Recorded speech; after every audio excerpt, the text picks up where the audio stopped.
એટલે એમાં એવું છે ને કે વ્યક્તિ એ નથી જોતો કે મારી પાસે શું છે, વ્યક્તિ એ વિચારે છે કે મારી પાસે શું નથી એ વિચારીને દુઃખી થાય છે.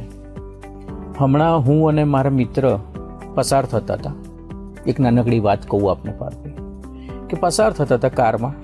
મારા મિત્ર પાસે બંગલો, ગાડી, સારા સંતાનો, ગાડી એટલે મર્સિડીઝ છે, સારું એવું મકાન છે, પ્રોપર્ટી છે. અમે પસાર થયા, રોડ ઉપર એક સરસ સામાન્ય વ્યક્તિ સૂતો હતો. એના મોંમાંથી ઉદ્ગાર નીકળ્યો, કેવો સુખી વ્યક્તિ છે. હવે સુખી કોણ? જેની પાસે બંગલો, ગાડી બધું છે એ, કે રોડ ઉપર જેની પાસે છત પણ નથી? એ સામાન્ય વ્યક્તિ. તો પોતાને સેલ્ફ એનાલિસિસ કરવાનું છે કે સુખની પરિભાષા શું છે. તો હું સુખી છું કે પેલો વ્યક્તિ સુખી છે, પેલો વ્યક્તિ હેપી છે કે હું હેપી છું? એટલે કહું છું, શું ખૂટે છે એ મહત્વ કરતાં આપણી પાસે શું છે ને એ તરફ વધારે ધ્યાન આપવું જોઈએ, જે વ્યક્તિઓ નથી આપતા, એટલે દુઃખી રહે છે.